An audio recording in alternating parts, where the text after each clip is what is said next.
Alhamdulillah, alhamdulillahilladzi la yukhidhu rajiyahu wa la yaruddu da'iyah. Wassalatu wassalamu ala Muhammadir Rasulillah wa ala alihi wa sahbihi wa man walah. Ashhadu an la ilaha illallah wahdahu la syarika lah wa ashhadu anna Muhammadan 'abduhu wa rasuluh alladzi la nabiyya ba'dah. يا أيها الذين آمنوا اتقوا الله حق تقاته ولا تموتن إلا وأنتم مسلمون يا أيها الناس اتقوا ربكم الذي خلقكم من نفس واحدة وخلق منها زوجها وبث منهما رجالا كثيرا ونساء واتقوا الله الذي تساءلون به والأرحام إن الله كان عليكم رقيبا يا أيها الذين آمنوا اتقوا الله وقولوا قولا سديدا يصلح لكم أعمالكم ويغفر لكم ذنوبكم ومن يطع الله ورسوله فقد فاز فوزا عظيما أما بعد. Ikhwatul kiram, sahabat muslim dan muslimah dimanapun antum berada, mudah-mudahan Allah Jalla Sya'nuhu wa ala senantiasa memberkahi waktu-waktu kita, memberikan yang terbaik buat kita di dalam setiap kesempatan yang telah Allah berikan kepada kita dan atas segala karunia kenikmatan yang telah Allah anugerahkan kepada kita. Pada pertemuan yang lalu kita sudah membahas satu kaidah dalam usulul fiqh, kaidah dasar dalam fikih yang bunyinya al-masyaqqatu tajlibut taisir, bahwa segala sesuatu yang menyulitkan atau memberatkan di dalam pandangan syariat Islam akan membuka potensi untuk munculnya keringanan, ya. Keringanan yang diberikan oleh Allah Subhanahu wa taala atas setiap kesulitan, ya, setiap hal-hal yang memberatkan yang didapati oleh seorang muslim dalam melakukan syariatnya. Ini bagian daripada fadlullah wa rahmatuh, keutamaan dan rahmat Allah Subhanahu wa taala. Sekali lagi yang menunjukkan innad dina yusrun, bahwa ajaran agama Allah ini adalah mudah. Maka di antara makna daripada kaidah tersebut yang insyaallah akan menjadi pembuka dari pembahasan kita pada pertemuan kali ini, munculnya apa yang diistilahkan dengan rukhsah atau keringanan, ya. Jadi rukhsah itu dalam istilah ilmu fikih itu lawan dari azimah, ya, lawan dari satu hukum yang sifatnya asal, ya, yang sifatnya adalah mendasar. Misalnya perbuatan itu haram, perbuatan itu wajib hukumnya, itu azimah. Adapun rukhsah adalah ketika satu hukum itu beralih dari hukum asalnya kepada hukum lain karena sebab-sebab yang dibenarkan syariat, ya. Perbuatan yang tadinya haram kemudian diperbolehkan. Perbuatan yang tadinya wajib menjadi tidak diwajibkan. Ini disebut dengan rukhsah. Allah Subhanahu wa taala memberikan rukhsah pada banyak sekali perkara dalam syariat ini.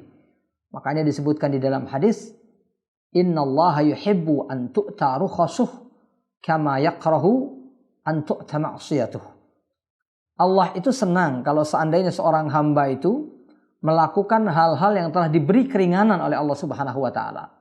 Sebagaimana Allah itu benci kalau seandainya orang itu bermaksiat kepadanya. Artinya menjalankan apa yang sudah menjadi keringanan dari Allah Subhanahu wa taala bukan semata-mata adalah merupakan rahmat dan keutamaan Allah kepada kita, ya, bukan semata-mata Allah memperbolehkan yang selama ini enggak boleh atau tidak lagi mewajibkan hal yang selama ini wajib, bukan. Tapi juga merupakan satu anjuran bagi setiap muslim dan muslimah untuk menggunakannya, memanfaatkannya. Karena para ulama sering menjelaskan, semudah apapun menjalankan agama ini, karena banyak sekali godaan syahwat, godaan setan, maka manusia itu membutuhkan apa yang disebut dengan relaksasi. Ya, apa yang disebut dengan tarwih, ya. Tarwih itu artinya relaksasi. Tarawih dalam syariat ini adalah ketika seorang muslim dan muslimah, ya, sementara waktu, ya, mencari kemudahan-kemudahan yang diberikan oleh syariat. Mencari kemudahan-kemudahan yang diberikan oleh syariat yang memang diizinkan bagi kita, yang disebut dengan rukhsah. ya, keringanan. Ketika kita melaksanakan keringanan tersebut, setidaknya kita memberikan refreshing bagi diri kita dalam melaksanakan syariat. Sehingga ketika kita melaksanakan syariat itu lagi secara penuh, kita sudah memiliki kekuatan dan energi yang lebih, ya, semangat dan motivasi yang lebih. Karena refreshing bagi jiwa manusia itu sangat penting, termasuk dalam melaksanakan syariat. Itulah yang disebut dengan rukhsah. Mengapa Allah Subhanahu wa taala mencintai setiap hamba yang menjalankan rukhsahnya. Bahkan Al-Imam Asy-Syaukani mengatakan, ya, tashbihu atau penyerupaan al-ityan bi rukhsaillah Subhanahu wa taala, melakukan segala sesuatu yang menjadi keringanan kemudian diserupakan oleh Allah Subhanahu wa taala bima'siyati, dengan perbuatan maksiat terhadapnya, hadza dalilun ala anna tarka ar-rukhasi tarkun lita'ah. Ini menunjukkan bahwa ketika seseorang sengaja nggak mau melaksanakan keringanan yang diberikan Allah, itu sama saja dia nggak taat. Ya, soal nggak taat ini kemudian dosa atau enggak, ini perkara lain, ya. Karena orang yang nggak taat, nggak menaati sesuatu, itu bisa terjebak dalam perbuatan yang bisa jadi kurang baik atau makruh, tapi bisa juga terjebak dalam perbuatan haram. Yang jelas dalam hal ini tarku rukhas bukanlah merupakan perbuatan haram, tetapi itu dianggap melanggar ketaatan. Melanggar ketaatan itu artinya apa? Setidaknya derajatnya itu kurang baik. Sekali lagi karena memang kita manusia membutuhkan relaksasi dalam mengamalkan syariat. Maka keringanan-keringanan yang diberikan oleh Allah Subhanahu wa taala dalam bentuk apapun, ya. Karena keringanan itu bisa muncul langsung berupa nas, ya. Diperbolehkannya kita makan daging yang diharamkan misalnya, pada saat sangat terpaksa sekali kalau kita khawatir akan mati kalau tidak makan. Itu nasnya ada dalam Al-Quran tentang daging babi dalam surat Al-Maidah, ya. Tapi ada juga dalam bentuk yang sifatnya umum. Nah, sifatnya umum itu bagaimana? Itu segala sesuatu yang bersifat darurat yang memang tidak disebutkan secara nas, tapi kondisi tertentu yang dialami oleh seorang manusia dalam kehidupannya. Ya. Karena yang disebutkan oleh Allah dalam ayat itu adalah satu contoh, ya, satu contoh.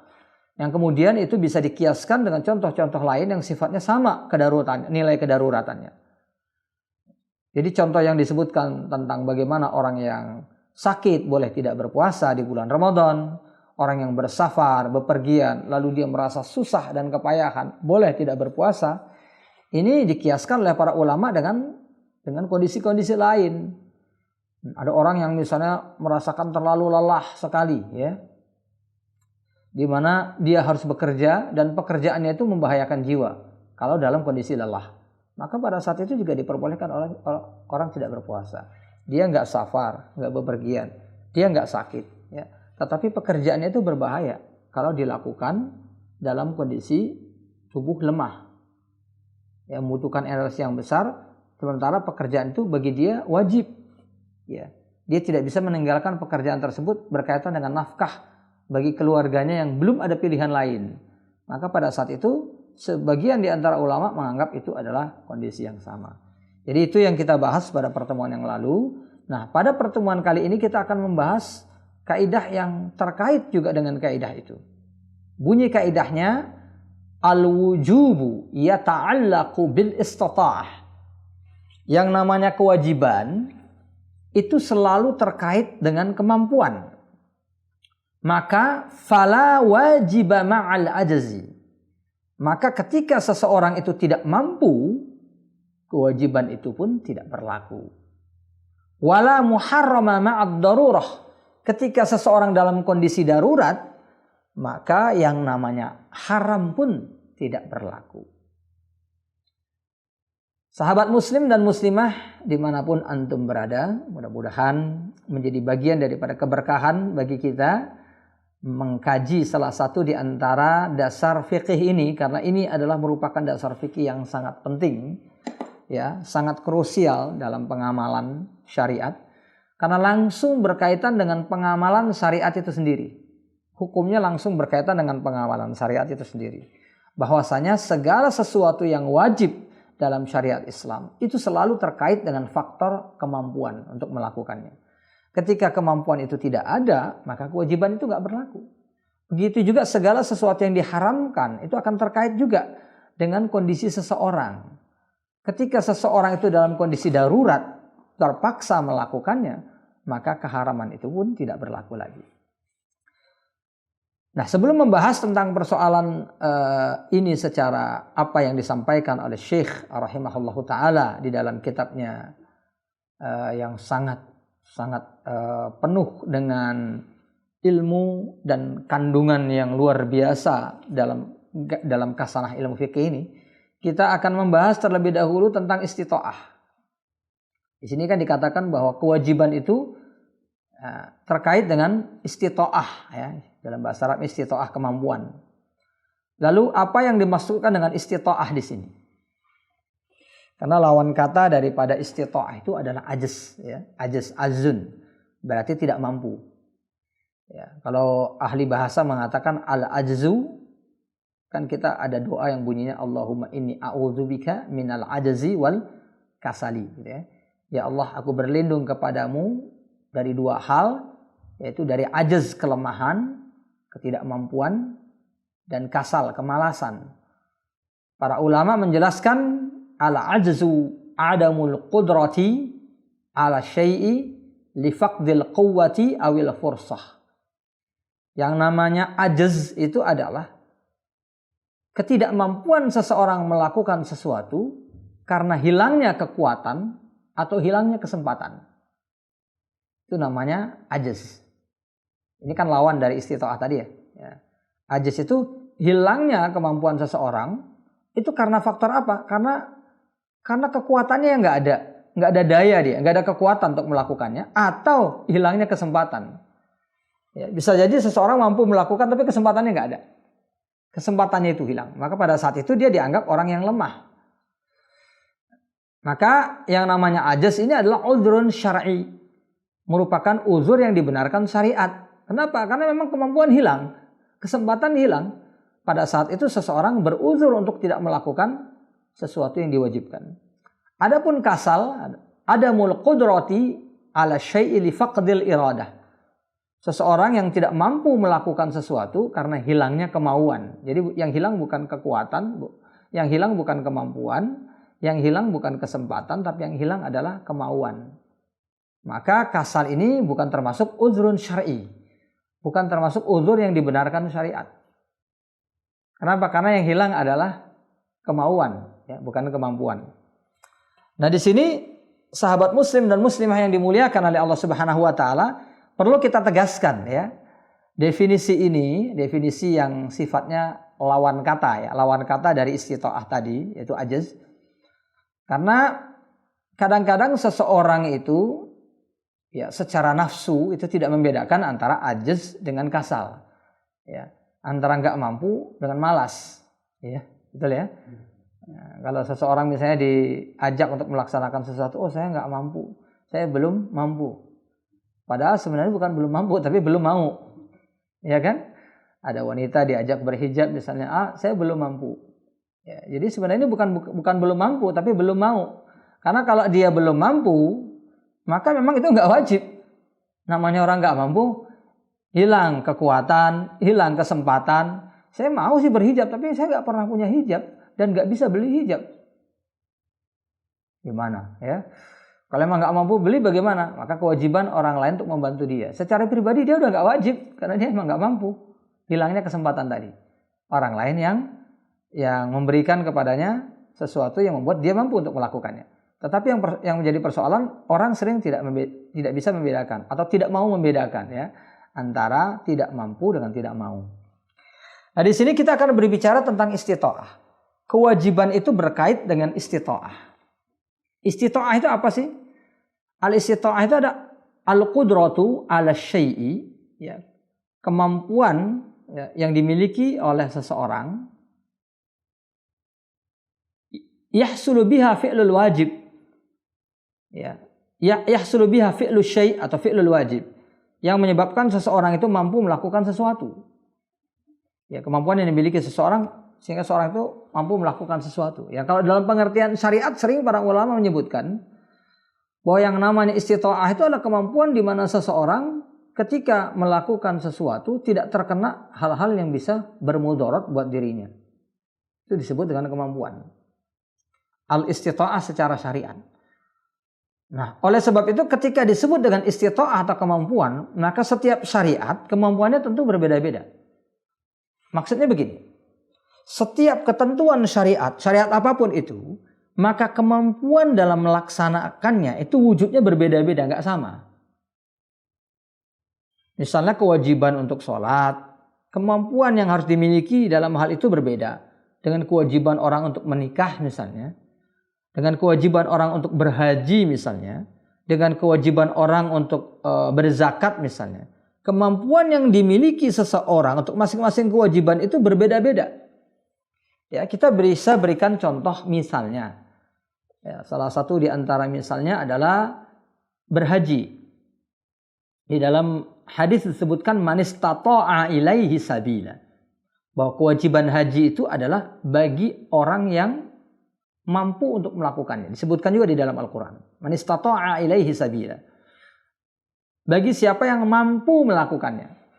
Mampu dalam melaksanakan haji tentunya punya kriteria. Ya. Yang umum disebutkan dalam banyak riwayat, ya, itu ada hadis yang marfu dari Nabi SAW, dari Anas bin Malik, dari Ibnu Umar dan yang lainnya. Ada juga yang sifatnya adalah hadis mauquf atau ucapan sahabat saja dari Umar bin Khattab, dari Ibnu Abbas dan yang lainnya. Bahwa yang dimaksud dengan kemampuan di sini adalah az-zadu war-rahilah. Bekal dan kendaraan. Bekal dan kendaraan, ya.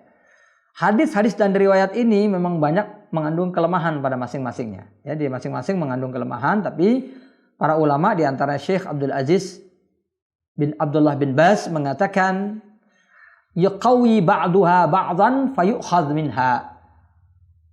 Masing-masing saling menguatkan sehingga bisa dijadikan sebagai dalil, ya, untuk menjelaskan makna daripada istita'ah tadi. Az-zadu war-rahilah artinya seseorang itu memiliki perbekalan. Nah, ketika sudah berbicara tentang bekal, tentunya masalahnya akan berkembang. Ya, bekal di sini bekal keuangan, ya, bekal makan, ya. Kalau diperlukan makan ya makan, bekal pakaian. Nah, bekal ini juga bisa terbagi menjadi dua, bekal dari yang dia bawa ketika dia sudah berkeluarga dan bagi orang yang ditinggalkan, kan gitu.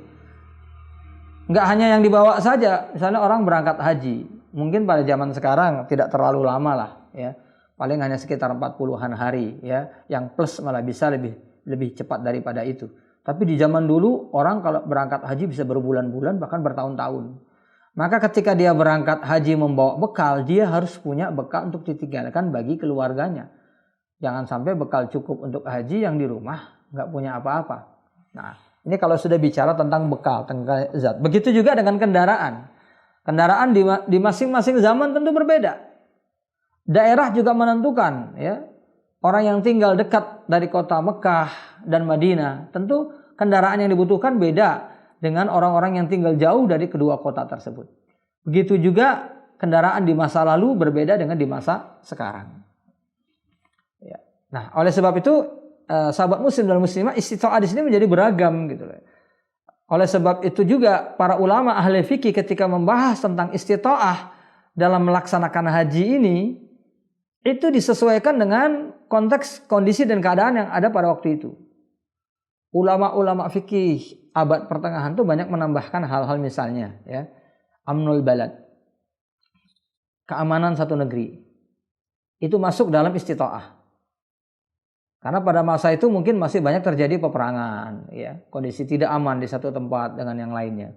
Sehingga orang mungkin mampu punya perbekalan, mampu dengan punya kendaraan untuk berangkat ke sana, tapi nggak bisa keluar karena kondisi yang tidak aman.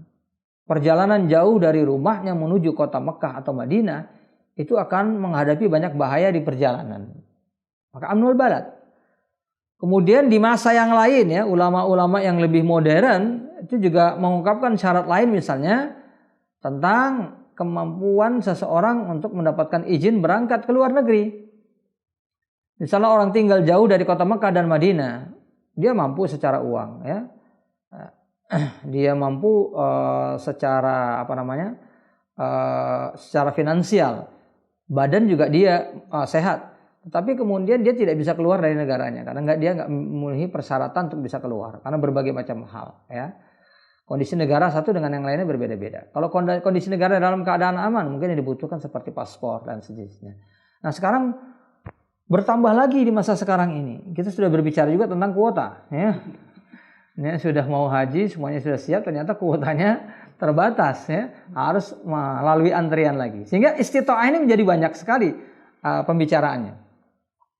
Maka dalam satu ungkapan saja Ibnu Abbas mengungkapkan hal yang berbeda-beda. Dalam satu ungkapan misalnya Ibnu Abbas mengatakan ayyasihha badanuhu. Nah, kemampuan di sini adalah seseorang itu sehat badannya. Ya, dia biarpun dia punya bekal, ya, kemudian dia punya kendaraan, kalau badannya nggak sehat nggak bisa. Wa yakunu lahu rahilatun wa zat. Baru setelah itu dia memiliki kendaraan dan bekal, baru disebut dia mampu. Nah, ada satu pendapat yang unik, ya. Pendapat yang unik dari Ibnu Abbas ini ketika beliau mengatakan man kana lahu 300 dirham wa huwa sabil. Ketika beliau berbicara tentang bekal, ya, beliau mengatakan man kana lahu, orang yang memiliki 300 dirham wa huwa sabil, maka itulah biaya dari perbekalan yang membuat dia mampu untuk melakukan perjalanan. Ini kemungkinan yang diinginkan oleh Ibnu Abbas, ya, dari jumlah tersebut adalah bahwa jumlah tersebut seseorang mampu menyiapkan perbekalan dan mampu menyiapkan kendaraan juga. Itu dengan jumlah tersebut. Karena salah sumi dirham itu cukup besar, ya. Lebih besar dari nisab zakat harta. Ya, salah sumi dirham. Jadi kalau mungkin bisa kita hitung agak ringkas sedikit begini. 1 dirham itu dalam hitungan para ulama, ya, di luar persoalan perbedaan pendapat di antara mereka, itu antara 1/10 atau 1/12 dari 1 dinar. Kita ambil saja yang paling mudah 1/10, ya, supaya gampang hitungnya, ya. 1/10 dari 1 dinar. Jadi 1 dirham itu 1/10-nya dinar. Nah, sekarang untuk tahu 1 dirham berarti harus tahu 1 dinar dulu dong, ya. 1 dinar itu pendapat yang mu'tadil di antara para ulama itu adalah 4 gram 1/4 emas murni. 4 gram 1/4 emas murni, ya. Ingat ya, emas murni, ya. Misalnya harga emas murni sekarang 600.000 lah misalnya contohnya, ya. Berarti 4 gram 1/4. 6 kali 4 600.000 kali 4 2.400.000 ditambah 125 lagi, ya. Ya, atau kita genapin 100 saja. Jadi sekitar 25 juta. Ya, kira-kira sekitar 25 juta itulah harga 1 dinar. Ya, 1 dinar itu lumayan ternyata. 1 dinar itu 25 juta. Nah, kalau 1 dinar 2 juta setengah, ya. Maaf, 2 juta setengah. Maaf, saya salah sebut tadi, ya. 2 juta setengah, ya. 2 juta setengah itu 1 dinar, ya. Berarti 1 dirham itu 250.000. Kalau dikatakan di sini 300 dirham, itu berarti kali 300. 1 dirham 250 kali 10, 2 juta setengah kali 100, 25 juta. Kalau 300 kali 3 lagi, 25 juta kali 3, betul, ya? Hitungan saya betul, ya? Nah, berarti sekitar 75 juta. Itu sudah lebih besar dari nisab harta. Nah, zakat harta itu sekitar 20 dinar. Kalau ini sekitar 30 dinar. Jadi lebih besar dari nisab zakat harta. 75 juta. Nah, jadi apa yang dihitung oleh Ibnu Abbas ini yang uniknya. Jadi kalau dihitungkan dengan biaya haji di zaman sekarang itu mirip-mirip ternyata. Iya kah? Nah, ya taruhlah biaya haji tidak sampai segitu untuk yang reguler. Tetapi kan kita sudah menyebutkan bahwa biaya yang harus dipersiapkan bukan hanya itu.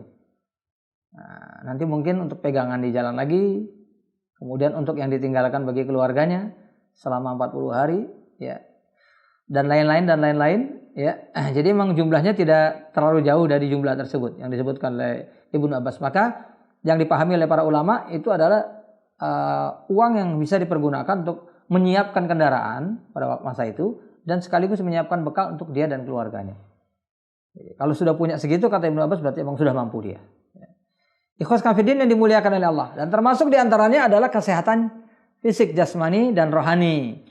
Ini juga termasuk diantara istita'ah. Maka kemampuan untuk berhaji minimal 3, ya berarti, ya. Berarti perbekalan, Untuk dia ada yang ditinggalkan, kemudian untuk perjalanan, ya ini kendaraan yang mengangkut dia ke sana. Zaman sekarang sudah jelas ya tentang kendaraannya. Dan kemudian yang ketiga adalah kesehatan jasmani dan rohani. Ya ditambah lagi nanti tentang amnul al-balad, keamanan negeri. Ya termasuk di zaman sekarang ini kira-kira aman nggak kalau berangkat haji ke sana ya. Di masa sekarang ini pada kondisi seperti ini. Ini juga termasuk yang menentukan apakah seseorang wajib haji atau tidak ya. Karena aman itu bukan saja aman dari musuh, bisa juga aman dari perampok, aman dari penyakit atau wabah yang sedang melanda.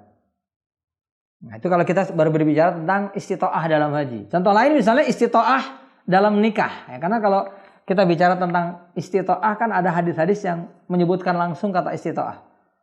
Ya, hadis yang paling terkenal di kalangan anak muda itu adalah hadis dari Ibnu Mas'ud yang diriwayatkan oleh Bukhari dan Muslim. Ya ma'syarus sabab, ya, wahai kalangan muda-mudi, manis tato'a. Nah, kata istato'a di sini muncul. Barang siapa yang bisa, manis tato'a al-ba'ah, barang siapa yang bisa ba'ah. Nanti ba'ah akan kita jelaskan artinya. Manis tato'a minkumul ba'ah, barang siapa yang sudah memiliki kemampuan ba'ah. Fal yatazawwaj, hendaknya dia menikah. Fa innahu aghaddu lil basar, karena itu akan lebih bisa menjaga pandangan mata. Wa ahsanu lil farji, akan lebih bisa menjaga kemaluan. Wa man lam yastati, dan yang tidak mampu atau belum mampu, fa alaihi bis-shaum, hendaknya dia berpuasa. Fa innahu lahu wija, sesungguhnya itu akan menjadi obat penetral sementara ya bagi orang yang belum mampu melakukannya. Nah, kita sekarang bicara tentang istitoah di sini ya. Istitoah dalam haji, kemampuan dalam haji kan beda dengan kemampuan dalam menikah kan gitu. Ya, makanya kemampuan dalam setiap syariat itu tentu ini kriterianya beda-beda. Man istata'a minkumul ba'ah, dalam masalah nikah, kemampuan yang menyebabkan nikah itu memiliki hukum. Hukum pertama itu sunnah, disunahkan.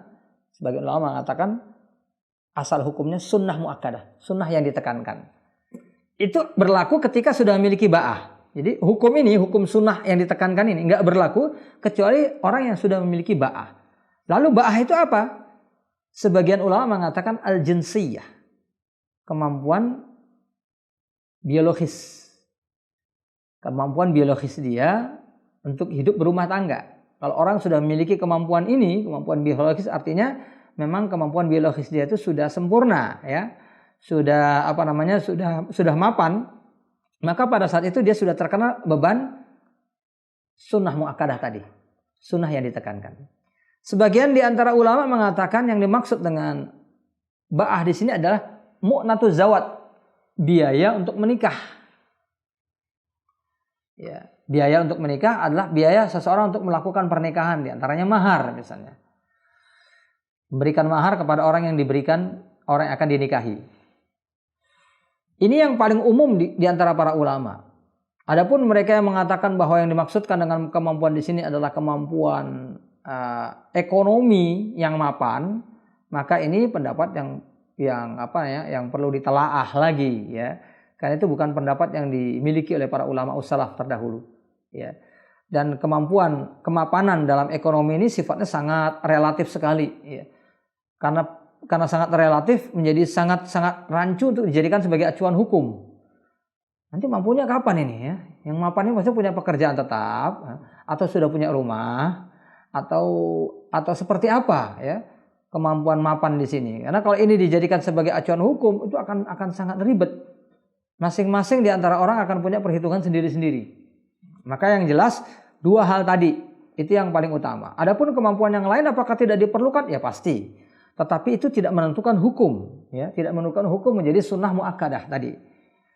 Nah, kita akan lihat contoh penyelesaian hukumnya itu melalui hadis lain. Ya.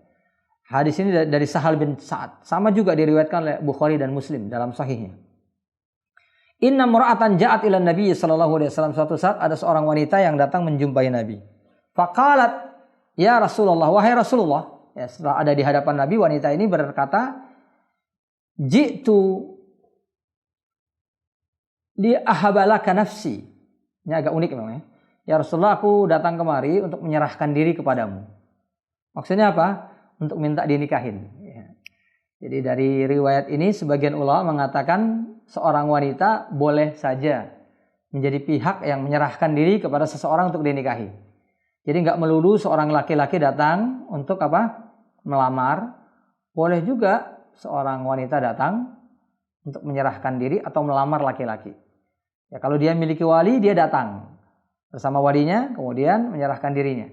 Nah, dalam kasus ini para ulama menjelaskan bahwa wanita ini kemungkinan besar adalah seorang yang memang tidak punya wali sama sekali, orang yang sudah tidak punya apa-apa, tidak punya saudara, sehingga dia itu hidup sebatang kara.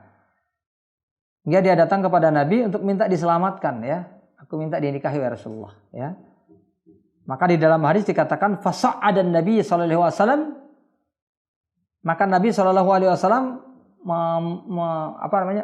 fasa'adan nazar, melihat wanita tersebut, wasawwabahu summa ta'ta, melihat sejenak, diperhatikan, kemudian beliau langsung menundukkan pandangan. Wanita ini ngelihat beberapa saat, kayaknya Nabi enggak berminat ini, ya. Sepertinya Nabi tidak berminat. Faqama ahadun min ashabih, lalu salah seorang di antara sahabat Nabi langsung berdiri. Ya Rasulullah, wahai Rasulullah, in lam yakun laka biha hajah. Kalau kamu memang tidak berniat menikahi wanita ini, fazawwijniha. Aku ajalah yang nikahin dia. Kira-kira seperti itu, ya. Jadi memang keterus terangan. Jadi ini yang disebutkan oleh para ulama dengan hubus sarahah. Karakter orang Arab itu zaman dulu, ini karakter orang Arab, ya. Di luar itu muslim atau enggak muslim, sama saja, ya. Jadi orang Arab itu diantaranya hubul karam, mencintai kemuliaan. Jadi orang yang dermawan itu sangat dihormati, ya. Jadi takrimud dhaif, kemudian sangat menghormati tamu, ya. Orang Arab itu dikenal sangat menghormati tamu. Jadi orang Arab itu sampai mau berhutang hanya untuk menjamu tamunya. Menjamu loh, ya.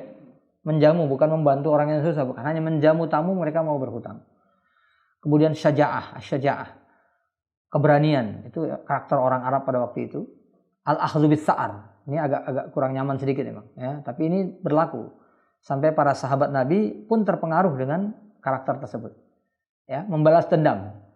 Kemarin kita sudah bahas, ya, sebagian sahabat Nabi yang ketika di satu perang Uhud, mayat-mayatnya diperlakukan secara tidak bagus oleh orang musyrik. Kemudian mereka mengatakan kalau ada perang lagi kami akan membahas. Itu memang karakter orang Arab. Tapi kemudian Islam memberikan jalan keluar, ya, bahwa sesungguhnya ketika seseorang itu memaafkan itu jauh lebih baik. Kalaupun membalas dengan cara yang sama persis, dan itu sangat sulit. Jadi kita kembali kepada karakter orang Arab. Nah, salah satu di antara karakter orang Arab adalah hubus sarahah. Ini salah satunya. Suka berterus terang. Orangnya belak-belakan kalau orang Arab, ya. Jadi di daerah kita, di berbagai daerah di Indonesia itu juga kan karakternya beda-beda, ya. Ada satu daerah yang terlalu banyak pakewuhnya, ya. Apa pakewuh itu? Sungkan, ya, terlalu banyak sungkannya. Ada satu daerah itu malah kadang-kadang berlebihan dalam keterus-terangannya. Saking terus terangnya malah berlebihan. Ya. Jadi orang Arab termasuk yang keterus-terangannya seperti itu, ya. Jadi nggak malu seorang wanita datang langsung menyerahkan diri. Sahabat tadi juga kayak tadi. Ya, kalau kamu memang nggak minat, Rasulullah, gitu, ya. Kalau kita mungkin agak kurang ajar sedikit, ya, ucapan itu. Kalau kamu nggak berminat, wahai Rasulullah, aku sajalah yang nikahin. Lalu Rasulullah bertanya, hal laka min syai'? Apakah kamu punya sesuatu untuk nikahi dia nih kira-kira? Modalnya apa kira-kira mau nikahin dia? Jawabannya aneh, ya. La, saya nggak punya apa-apa Rasulullah. Irji ila ahlik. Nah, ini yang luar biasa lagi. Silakan kamu pulang kembali ke keluargamu. Jadi ila ahlik di sini lebih cenderung kepada keluarga, artinya istrinya. Ini artinya orang ini sebenarnya udah punya istri. Jadi dia mau menikahi ini untuk poligami istilahnya, ya, untuk sebagai istri yang kedua. Ya, dalam kondisi yang kayak gitu dia mau poligami, ya. Irji ila ahlik, pulang ke keluarga kamu. Hal tajidu syai'an? Apakah kamu akan dapat sesuatu? Lalu datang kepada Rasulullah dan mengatakan, ya Rasulullah, ma wajadtu syai'an. Aku enggak punya apa-apa ternyata, ya Rasulullah. Irji wanzur walau khataman min hadid. Rasulullah langsung bersabda, pulang lagi, lihat lagi. Biarpun hanya cincin dari besi. Waduh, cincin dari besi. Ya, artinya cincin dari benda yang enggak berharga, cincin dari besi. Ya, kalau cincin dari perak atau emas masih mending, ini cincin dari besi. Biarpun hanya cincin dari besi. Pulang lagi, Dan dia datang menemui Rasul dan mengatakan, "Ya Rasulullah, walau khataman min hadid." Ternyata aku enggak punya apa-apa kecuali meskipun itu hanya cincin dari besi. Walakin hadza izari. Tapi saya punya ini ya, kain sarung. Ya. Madza tasna'u bihi? Apa yang bisa kamu lakukan dengan kain sarung itu? In labistahu laisa 'alaika syai'. Kalau kamu gunakan sarung itu pun bagian atas kamu udah enggak ada pakaian lagi. Gimana lagi kalau dipakai sama perempuan ini, kata Nabi. Berarti kamu ini enggak punya apa-apa. Karena orang itu diam, Rasulullah juga diam. Ketika orang itu berpaling, Nabi langsung memanggil. Ma'aka minal Qur'an. Ayat apa saja yang kamu hafal dari Al-Qur'an? Lalu saya disebutkan saya hafal surat ini dan surat itu. Ataqra'uhunna an dhahri qalbika? Apakah kamu bisa membacanya dengan hafalan? Artinya enggak tanpa membaca mushaf? Bisa. Ya, zawwaztuka. Ya, zawwaztukaha biha. Maka aku nikahkan engkau ya dengan wanita tersebut dengan mahar bacaan surat Al-Qur'an. Jadi hadis ini menunjukkan bahwasanya menikah itu, ya, kalau kita lihat dari dua penafsiran para ulama, itu berlaku dua-duanya sebenarnya. Karena Nabi meminta orang tersebut untuk menunjukkan kemampuan secara finansial dulu, ya, apa yang dia punya. Setidaknya minimal untuk mahar nikahnya apa nih kira-kira. Mau dikasih apa untuk pertama kali. Itu belum lagi yang sesudah itu, tapi untuk pertama kali demikian. Lalu ternyata dia tidak punya. Maka dalam kondisi seseorang tidak punya apapun, sementara hajat menikahnya itu besar, ini dia nawarkan diri kan berarti dia juga hajatnya besar, ya. Hajat dia untuk menikah besar dan kemudian ada wanita yang minta ditolong untuk dinikahi. Klop, ya. Tapi persoalannya dia nggak punya apa-apa. Maka hukum tetap berlaku ketika seseorang memiliki ba'ah. Jadi kemampuan secara finansial itu dituntut dan menentukan hukum berlakunya hukum sunnah yang ditekankan tadi. Tetapi bila seseorang tidak punya pun, tapi hasrat itu begitu besar, maka hukum tetap berlaku. Nah, dia terpaksa harus mendahulukan ya, untuk berusaha menikah meskipun dia tidak mampu demi menyelamatkan dirinya dari perbuatan yang diharamkan oleh Allah Subhanahu wa taala. Tapi secara umum dua pandangan itu sama-sama benarnya. Makanya Lajnah Daimah mengatakan minas sunnati al-mubadarah ilan nikah. Disunnahkan untuk segera menikah bagi kalangan muda. Man yastati'u takalifaz zawat wal huquq azawjiyah. Bagi seseorang yang memiliki kemampuan man yastati'u takalifaz zawaj, memenuhi kebutuhan untuk pernikahan dia dan juga hak-hak suami istri. Jadi ini yang dijelaskan oleh Al-Lajnah Daimah selepas pembahasan tentang apa sebenarnya yang menjadi kewajiban kemampuan seseorang sehingga seseorang itu dikenai hukum untuk menikah. Nah, hukum menikah itu kan macam-macam tuh. Ya, ada yang sunnah muakkadah ini sebagai hukum asal nanti bisa berubah menjadi wajib ya, kalau sudah sangat mendesak. Tapi bisa juga hukumnya itu menjadi makruh. Ya. Misalnya ketika seseorang nggak punya kemampuan, memaksakan diri, kemudian sementara hasratnya atau hasrat untuk menikahnya belum terlalu. Dia maksakan diri untuk menikah, akhirnya terjadi kemudharatan. Ini bisa makruh. Ya. Bisa juga haram ketika seseorang berniat menikah hanya untuk menyakiti wanita misalnya. Itu menjadi haram. Jadi hukum menikah itu bermacam-macam ya, bergantung dengan kondisi dan motivasi seseorang. Ya, secara normal hukum menikah itu adalah sunnah Nabi, menjadi ditekankan ketika seseorang sudah mencapai usia akil balik, punya kemampuan secara biologis yang mapan untuk menikah, dan dia punya kemampuan juga untuk melaksanakan pernikahan tersebut meskipun dengan cara yang sangat sederhana.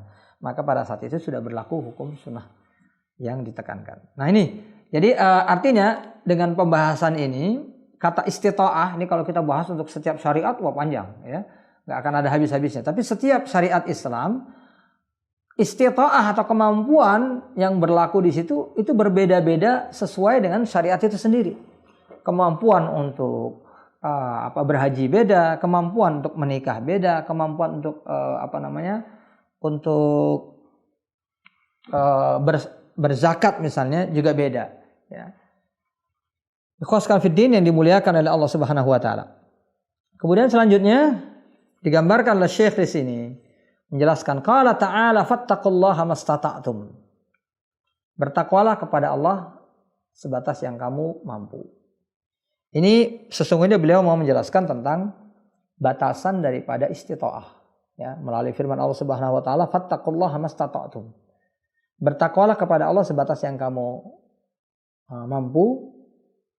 Ini At-Taghabun ayat 16. Yang mana ayat ini menurut sebagian ulama memansuhkan firman Allah Subhanahu wa taala yang berbunyi ittaqullaha haqqa tuqatih wa la tamutunna illa wa antum muslimun. Bertakwalah kamu dengan sebenar-benarnya takwa. Ini pendapat dari Imam Rabi' bin Anas, Imam Mujahid, Imam Muqatil, dan banyak ulama yang lain, termasuk Zaid ibnu Aslam, yang mengatakan bahwasanya memang ayat ini memansuhkan karena memang manusia itu tidak mungkin mampu bertakwa yang sebenar-benarnya. Maka yang benar adalah bertakwalah sebatas yang kamu mampu. Tetapi Sayyidul Mufassirin, ya, penghulu dari ahli tafsir seluruhnya, Ibnu Abbas radhiyallahu taala anhu mengatakan ayat tersebut tidak mansuh, ya. Jadi kedua ayat tersebut memiliki makna yang menyatu. Ayat yang pertama itu sebagai perintah bahwa kita harus bertakwa kepada Allah sebisa-bisanya, ya, sesungguh-sungguhnya. Adapun ayat yang berbunyi fattaqullaha mastata'tum, ini adalah merupakan tasamuh, ya, toleransi Allah Subhanahu wa taala atas kekurangan yang dimiliki seorang hamba, ya, la yukallifullahu nafsan illa wus'aha. Jadi antara perintah untuk sungguh-sungguh dengan tasamuh toleransi atas kemampuan manusia itu berlaku secara bersamaan. Saya bisa memberikan contoh misalnya seperti ini, ya. Seorang guru yang memerintahkan kepada muridnya untuk belajar. Biasanya omongannya kan seperti ini. Ya, murid-murid sekalian, belajarlah sungguh-sungguh. Betul apa enggak? Ya. Nggak mungkin belajar ya sebisanya aja, nggak mungkin, ya. Belajarlah sungguh-sungguh, kan gitu ya. Tapi persoalannya, orang yang mampu belajar untuk sungguh-sungguh, nah, itu jumlahnya lebih banyak atau lebih sedikit? Lebih sedikit, sangat-sangat sedikit bahkan. Kalau kita jujur ya, orang satu kelas itu yang betul-betul belajar sungguh-sungguh itu dikit banget. Apalagi zaman sekarang ini. Zaman sekarang ini yang orang gurunya itu macam-macam ya. Dianggap Mbah Google itu lebih pintar dari gurunya. Waduh. Nah, susah untuk mengharapkan orang belajar sungguh-sungguh. Tapi meskipun realitas demikian, dan guru juga memaklumi orang yang bisa belajar sungguh-sungguh itu jumlahnya sedikit. Tetapi tetap ucapan yang disampaikan kepada mereka itu, belajarlah secara sungguh-sungguh.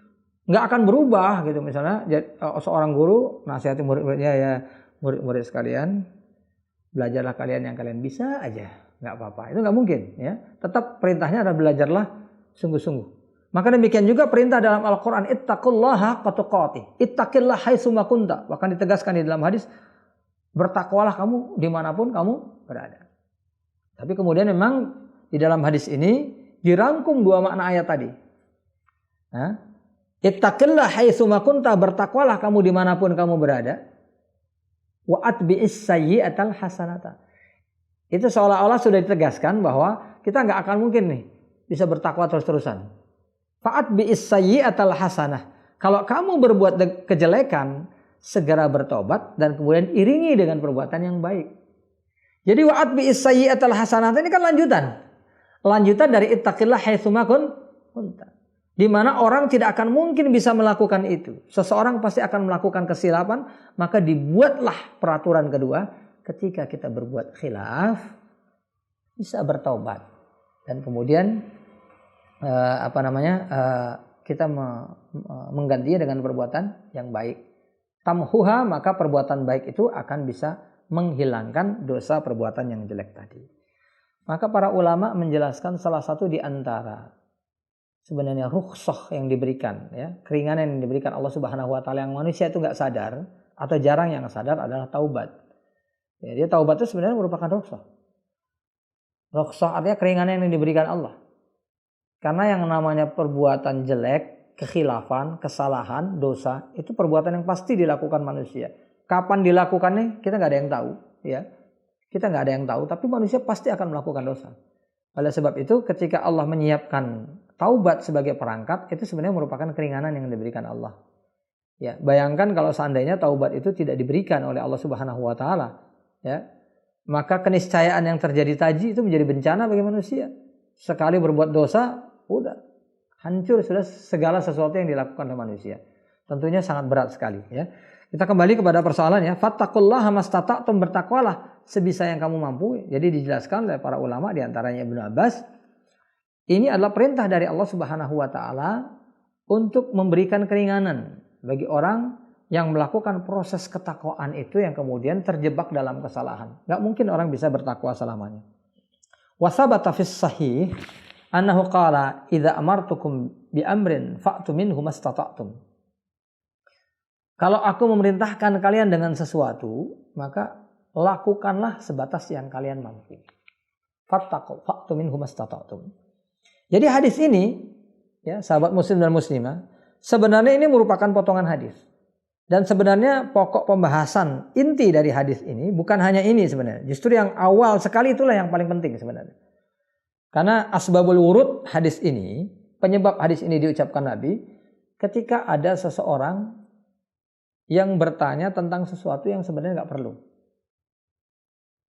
Ya, ini sesuai dengan firman Allah, la tas'alu an asya'in tubdalakum tasukum. Jangan kamu menanyakan segala sesuatu yang kalau kamu tahu malah berat buat kamu. Jadi Islam itu melarang kita terlalu banyak bertanya. Bertanya boleh untuk sekadar mengetahui ilmunya, tapi jangan terlalu banyak bertanya. Seolah-olah kita mau meneliti sampai sedetil-detilnya. Begitu sudah teliti sedetil-detilnya malah kita bingung sendiri. Nah, karena pertanyaan yang berlebihan ini kadang-kadang tidak sesuai dengan kebutuhan dan tidak sesuai dengan kemampuan. Misalnya ada orang bertanya nih, bagaimana cara sholat? Kemudian begini, bagaimana dalilnya? Oh ini ada dalam hadis. Hadisnya sahih apa enggak? Nah, hadisnya begini. Oh, sahihnya gimana? Nah, siapa yang mensahihkan? Ini segala macam. Ditanya sedetil-detilnya. Yang kalau dijelaskan dia sendiri akhirnya pusing.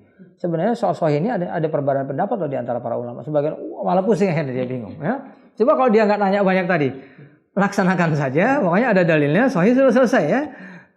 Tapi begitu dia tanya, dijelaskan, oh ternyata kesahihannya masih ada perbedaan. Wah gimana ini? Wah. Dia juga nggak bisa menentukan mana yang benar di antara kedua pendapat tersebut karena dia nggak punya perangkat untuk membedakan. Jadi susah nggak? Susah ya. Makanya Islam melarang. Nah, asbabul wurud hadis ini tuh. Ada sahabat yang bertanya tentang sesuatu. Yang waktu itu diantara sebagiannya yang dijelaskan oleh para ulama, dia bertanya tentang siapa bapaknya. Siapa bapaknya dan bagaimana kondisi bapaknya. Itu kan berat ya. Begitu diketahuan bapaknya si fulan dan dia ahli neraka, pusing nggak? Pusing. Padahal kalau dia nggak bertanya dia nggak tahu sebenarnya. Ya. Tapi dia minta kasih tahu karena nggak ada di antara orang tersebut yang tahu. Tapi Nabi ketika ditanya, pasti beliau bisa menjawab dengan pemberitahuan dari Allah. Mau betul dikasih tahu nih? Iya mau dikasih tahu. Kasih tahu. Malah pusing dianya. Nah, akhirnya sesuatu yang tidak layak dipertanyakan membuat orang itu kesusahan. Itu sebenarnya intisari dari hadis ini. Namun di bagian akhir Nabi mengatakan pokoknya ma amartukum bi amrin, kalau aku perintahkan sesuatu laksanakan saja. Jangan terlalu banyak tanya, tapi kalau kalian mendengar perintahku, hendaknya kalian melaksanakan saja sebatas yang kalian mampu. Maka kaidah ini meliputi yang pertama kata Syekh, suqutu kullu wajibin ma'al ajz. Bahwa segala sesuatu yang wajib ya, akan runtuh kewajibannya, ya, akan runtuh hukum wajibnya ketika seseorang tidak mampu. Haji, seseorang tidak mampu, runtuh kewajibannya. Berjihad yang wajib sekalipun seseorang tidak mampu, runtuh kewajibannya. Ya. Menikah, meskipun sudah sampai ke tahap wajib, seseorang tidak mampu melakukannya. Loh, mampu gimana? Kan tadi sudah saya sebutkan bahwa ya ketidakmampuan itu bisa hilangnya kekuatan atau hilangnya kesempatan. Misalnya nih orang memang sudah betul-betul mau nikah, ya. Tapi yang hilang dari dia apa? Mungkin secara hukum syar'i pada dirinya itu sudah wajib. Karena kalau nggak dia nikah bahaya nih, dia bisa terjerumus dalam perbuatan apa? Dosa. Lalu ternyata yang hilang dari dirinya apa? Kesempatan, ya. Mungkin dia punya uang, ya. Mungkin dia punya kemampuan fisik, tapi yang dia nggak punya adalah kesempatan. Ya, dia mau nikah tapi nggak ada yang mau nikah sama dia, misalnya seperti itu ya. Dia mau nikah tapi belum dapat wanita yang mau dinikahi. Atau kebalikan, seorang wanita mau nikah tapi belum ada laki-laki yang mau nikahin dia. Ini artinya mampu atau enggak? Enggak mampu pada saat itu. Maka pada saat itu kewajiban itu hilang dari dirinya. Meskipun misalnya suatu saat akhirnya dia terpaksa terjerumus dalam yang haram. Ya, kan antara dua, maaf ya. Ya agak sedikit eksplisit ya. Seorang itu melakukan zina atau melakukan istimna. onani atau masturbasi. Kira-kira seperti itu. Maka idza ta'aradat mafsadatani, itu nanti akan masuk dalam hukum berikutnya ya. Apabila ada dua hal yang sama-sama berbahaya, sama-sama haram, itu bertumpah dalam satu titik ya. Maka diperhatikan, dikerjakan yang paling ringan ya. Ru'iyat a'dharuhuma dararan birtikabi akhafihima dararan. Ya, diperhatikan mana yang paling besar bahayanya. Nah, dilakukanlah yang paling kecil bahayanya. Antara zina dengan istimna, dengan onani, mana yang lebih besar dosanya? Zina. Maka yang dilakukan adalah onani. Ya, seseorang melakukan itu karena dia tidak mampu menikah. Ya. Kalau dia tidak lakukan itu, dia akan terjerumus kepada yang lebih besar, yaitu zina. Maka orang ini masuk dalam hukum darurat. Itu salah satu di antara contoh ikhwas fillah yang dimuliakan oleh Allah Subhanahu wa taala. Ini bukan berarti sifatnya mutlak, ya. Kan di dalam hadis sudah dikatakan wa man lam yastati' fa alaihi bisawm, yang belum mampu hendaknya dia berpuasa fa innahu lahu wija, karena itu bisa menjadi obat. Nah, persoalannya adalah obat dari puasa ini adalah sifatnya sementara dan temporal. Nggak bisa dilakukan terus-menerus. Kalau bisa dilakukan terus-menerus, nanti ada sebagian orang yang milih nggak nikah seumur hidup. Itu nggak sunnah. Orang yang berniat untuk nggak nikah itu bukan faqdul quwwah, tapi faqdul iradah. Bukan kehilangan kemampuan, tapi kehilangan kemauan. Dan ini nggak boleh. Itu bukan alasan yang disyariat. La rahbaniyata fil Islam. Tidak ada hidup kependetaan dalam Islam. Ya, sahabat yang mau nggak nikah seumur hidup itu dikecam oleh Nabi. Nggak boleh. Sama sekali nggak boleh. Jadi artinya puasa nggak bisa dijadikan sebagai kekuatan untuk bisa melawan syahwat seumur hidup, nggak bisa. Ya, suatu saat seseorang pasti akan bobol ya kemampuannya kalau hanya tiap hari puasa saja. Itu kalau puasanya benar, ini udah puasa nggak benar lagi ya. Puasa yang betul-betul absah ya, yang mampu memberikan nilai-nilai puasa secara baik saja tidak bisa dijadikan obat seterusnya, apalagi puasa orang yang dilakukan secara serampangan ya. Wasani ibahatul mahdzurat. Yang kedua, dalil kaidah ini menunjukkan ibahatul mahdzurat, diperbolehkan perbuatan-perbuatan yang haram inda wuqu'il idtarar ilaih, ketika seseorang sampai ke tahap darurat. Ya, saya kembali jelaskan ya definisi daripada darurat. Jadi ad-daruratu sebagaimana yang dijelaskan oleh al-Imam Asy-Syaukani, ad-daruratu ma illam yatanawalhul mar'u halaka bihi au ausyaka ayyahlik. Segala sesuatu yang apabila tidak dilakukan seseorang menyebabkan seseorang itu mati atau mendekati kematian, itu disebut sebagai darurat dalam pengertian syariat. Inilah yang mengubah hukum dari haram itu menjadi tidak haram.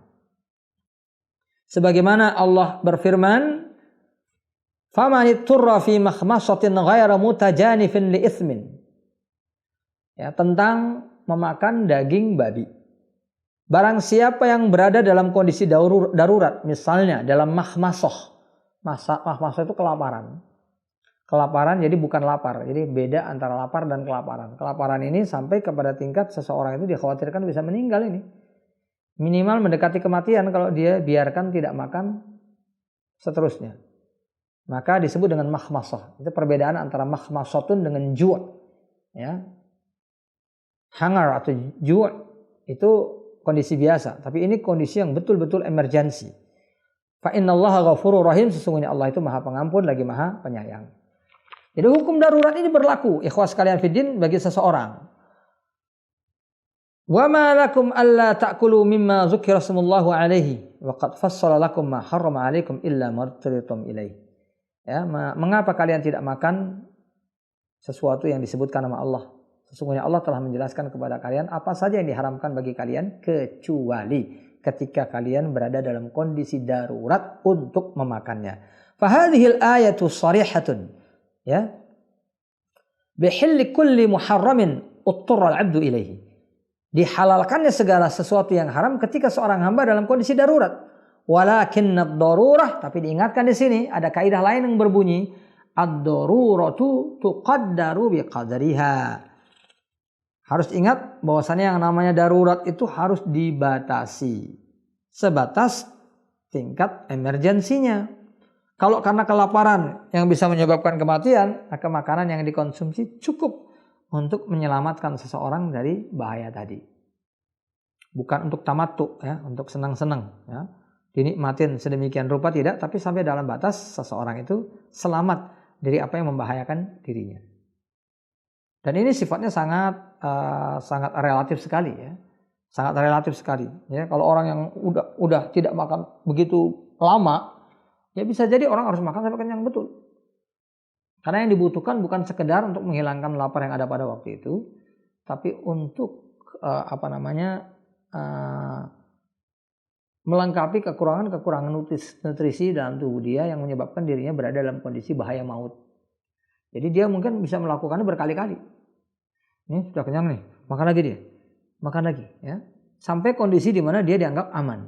Jadi istilahnya makan di sini tidak harus satu kali, ya, dan tidak harus tidak kenyang atau sampai kenyang, tapi disesuaikan dengan kebutuhan dirinya untuk menyelamatkan dirinya dari bahaya maut tadi. Ya. Ada kondisi seseorang di mana orang itu punya kelemahan, kalau dia nggak makan terlambat saja itu bisa bahaya. Ada orang punya penyakit seperti itu. Hanya terlambat saja, padahal secara kebutuhan tubuh enggak. Ya, karena manusia itu kan punya kemampuan, ya. Ada cadangan karbo yang ada di dalam glikogen, ya. Cadangan karbo yang ada di dalam tubuh kita. Yang kalau kita nggak makan karbo, itu glikogen akan dimakan. Nah, glikogen akan dimakan, kalau habis cadangan glikogen gimana? Yang akan dimakan adalah lemak dalam tubuh. Dimakan sedikit. Dan dengan itu manusia bisa bertahan. Ada yang mengatakan bisa bertahan sampai 40 hari, bisa berbulan-bulan. Jadi glikogen habiskan, makan cadangan lemak tubuh. Nah, bila itu sudah habis, itulah yang akan menyebabkan seorang itu bisa meninggal dunia, ya. Karena nggak ada lagi sesuatu yang bisa membuat tubuhnya bekerja normal lagi. Tapi ada seseorang yang belum sampai ke tingkat itu, baru sekedar kelaparan saja. Sehari nggak makan gitu saja, itu sudah bisa menyebabkan dirinya jatuh pingsan, bahkan bisa kehilangan nyawa. Itu ada sebagian orang yang punya kondisi tubuh seperti itu. Kalau demikian kondisinya, maka darurat dia berbeda dengan darurat orang lain. Orang lain mungkin berhari-hari, berpuluh-puluh hari baru dikatakan darurat. Kalau dia mungkin satu hari sudah dianggap darurat. Jadi ingat ya, ini yang perlu ditanamkan. Demikian juga ketika seseorang misalnya harus mengonsumsi sesuatu untuk menyelamatkan hidupnya, karena misalnya dia punya penyakit yang pada saat itu akan lepas nyawanya kalau seandainya dia tidak mengkonsumsi satu obat tertentu yang di situ mengandung keharaman. Di sini juga para ulama mengatakan pada saat itu diperbolehkan dia mengonsumsi obat tersebut, sebagaimana dihalalkan seseorang mengonsumsi daging babi ketika dalam keadaan kelaparan. Jadi itulah syariat Islam, ya. Jadi syariat Islam itu memberikan keringanan sedemikian rupa bagi para hambanya. Wa yadkhulu fil aslil awal kullu man ajiza an syai'in min syurutis salah aw furudiha. Begitu juga orang yang tidak mampu melakukan sebagian di antara syarat atau rukun salat. Ini pada pertemuan pertama dulu sudah dijelaskan, ya, rukun dan syarat salat, ya. Rukun itu segala sesuatu yang menentukan sahnya salat tapi dia bagian dari salat. Kalau syarat yang menentukan sahnya salat tapi dia di luar dari salat. Kalau rukun itu berarti mulai dari takbiratul ihram, ya. Ya, berdirinya, rukuknya, termasuk membaca Al-Fatihahnya sampai akhir, itu namanya rukun. Tapi kalau syarat di luar sholat, apa di luar sholat? Masuknya waktu sholat, menghadap kiblat, menutup aurat, kemudian termasuk berwudu atau bersuci. Itu namanya syarat. Nah, sekarang di antara syarat dan rukun yang menentukan sahnya sholat tadi. Kalau yang namanya rukun ditinggalkan tanpa sengaja diganti dengan sujud sahwi. Kalau yang namanya syarat sengaja nggak sengaja ditinggalkan, sholat tetap batal. Orang lupa wudhu misalnya, ya nggak ada ampun, sholatnya harus tetap diulangi. Ya. Tapi kalau rukun dalam sholat lupa bisa diganti dengan sujud sahwi. Nah, persoalannya orang itu nggak mampu gimana? Kalau nggak mampu maka gugurlah rukun dan syarat tersebut. Sekali lagi, rukun dan syarat itu lebih dari wajib, ya, karena dia menentukan sahnya amalan. Sholat itu nggak sah kalau ditinggalkan rukunnya atau ditinggalkan syaratnya. Tapi itu pun kalau seseorang nggak mampu, ya gugur. Orang yang misalnya betul-betul nggak mampu mengetahui arah kiblat, nggak mampu betul. Kompas nggak ada, tanda-tanda di langit nggak ada misalnya. Di mana sebenarnya saya ini? Ya? Kiblat ini mana? Ya sudah, maka batal kewajiban dia untuk mengarah ke kiblat. Orang yang nggak ada air untuk berwudu misalnya, atau nggak mampu menggunakan air juga batal kewajibannya. Seluruh rukun dan syarat, ya, seluruh rukun dan syarat. Begitu juga orang yang tidak tahu waktu sholat misalnya. Bisa saja suatu saat seperti itu. Kondisi di mana orang tidak tahu waktu sholat. Nanti di akhir zaman di mana satu hari itu seperti 1 tahun, kan para sahabat bertanya, gimana kami mau sholat pada waktu itu? Ya kalian perkirakan saja. Ya, pada saat itu matahari sudah nggak bisa dijadikan acuan lagi untuk waktu, karena 1 hari itu panjangnya 1 tahun. Itu di akhir zaman nanti, pada masa turunnya Dajjal. Pada saat itu menentukan waktu sholat sudah menjadi uzur. Seseorang cukup memperkirakan saja. Demikian juga wajibatiha fa innaha tasqut anhu wa yusalli ala hasabi ma yaqdiru alaihi min lawazimiha. Sehingga seseorang itu bisa sholat sebatas yang dia mampu melakukannya. Wasaumu man ajiza anhu azzan mustamiran kal kabir. Orang yang misalnya sudah tua renta, nggak mampu lagi berpuasa. Saat Ramadan, ya dia bisa nggak puasa sepenuhnya. Seluruhnya diganti dengan apa? Dengan fidyah. Dengan fidyah atau diganti dengan dipuasa lagi? Dengan fidyah, karena dia nggak mampu lagi. Ya. Ketika seseorang itu tidak mampu dengan yang sifatnya sementara karena sakit, ya, itu para ulama berbeda pendapat. Apakah dianjurkan lebih awal itu fidyahnya atau diganti saja? Ya, mana yang lebih afdal? Itu para ulama berbeda pendapat. Ya, ada sebagian mengatakan kalau itu karena ketidakmampuan dirinya, maka lebih baik diganti. Misalnya karena seorang sakit kan yang nggak mampu dirinya bersafar, itu ganti. Tapi kalau karena ketidakmampuan di luar dirinya, seperti misalnya orang yang hamil menyusui, itu tidak mampunya bukan karena dia, tapi karena bayinya. Jadi dia nggak puasa karena orang lain, maka yang didahulukan adalah fidyah. Ini menurut pendapat sebagian ulama. Itu salah satu di antara pendapat Ibnu Abbas radhiyallahu taala anhu. Tetapi persoalannya beda kalau seorang sudah kabir. Seseorang itu sudah tua renta di mana kemampuan untuk puasa udah gak ada lagi, Bang. Kalau diganti, kapan lagi mau ganti? Atau orang sakit yang sakitnya itu memang sudah sulit diharapkan untuk sembuh. Wal marid alladzi la yurja bur'uh aftara wa kaffara an kulli yaumin miskin. Maka dia bisa mengganti kifarat atau diyahnya itu dengan memberi makan fakir miskin. Jadi pada saat demikian seseorang itu diberikan keringanan. Wal ajiz anil haji bi badanihi in kana yarju zawalahu sabara. Orang yang enggak mampu berhaji karena enggak sehat, tentunya masih bisa berharap ya suatu saat akan sehat. Tapi sebelum dia sehat, maka pada saat itu kewajiban berhaji sudah hilang dari dirinya. Hatta yazul. Wa in kana la yarju zawalahu aqama anhu naiban yahujuan. Tapi kalau seseorang itu sudah tidak bisa diharapkan sembuh lagi, penyakitnya ini sepertinya sudah nggak mungkin sembuh lagi, ya, atau kondisi badannya memang nggak mungkin dianggap pulih lagi, maka pada saat itu cukup dia aqama anhu naiban, seseorang bisa menggantikan dirinya untuk melakukan haji tersebut yang disebut dengan istilah haji badal. Laisa 'alal a'ma haraj wala 'alal a'raj haraj wala 'alal maridi haraj. Sampai jihad sekalipun ya dikatakan di dalam Al-Qur'an, orang yang buta, orang yang lumpuh, orang yang sakit itu tidak berkewajiban untuk berjihad meskipun hukum jihad pada waktu itu adalah fardu ain atau fardu kifayah. Jadi akhwaskan fiddin yang dimuliakan oleh Allah Subhanahu wa taala, apa yang disebutkan dalam asal atau kaidah ini ya, sekali lagi al-wujub yata'allaqu bil istita'ah, ini sifatnya sangat luas sekali ya. Segala bentuk kewajiban akan hilang nilai kewajibannya, segala yang diharamkan akan hilang keharamannya ketika seseorang itu tidak memiliki kemampuan untuk melaksanakan kewajiban tadi atau kemampuan untuk menghindarkan yang haram tadi. Maka termasuk di antara uzur syar'i tersebut adalah ketika adanya ketetapan hukum ya, ketetapan hukum yang didasari oleh nas ya, oleh nas atau didasari oleh pertimbangan-pertimbangan fikih. Sehingga sesuatu itu diharamkan atau sesuatu diwajibkan ya. Misalnya para ulama menetapkan tentang hukum sesuatu.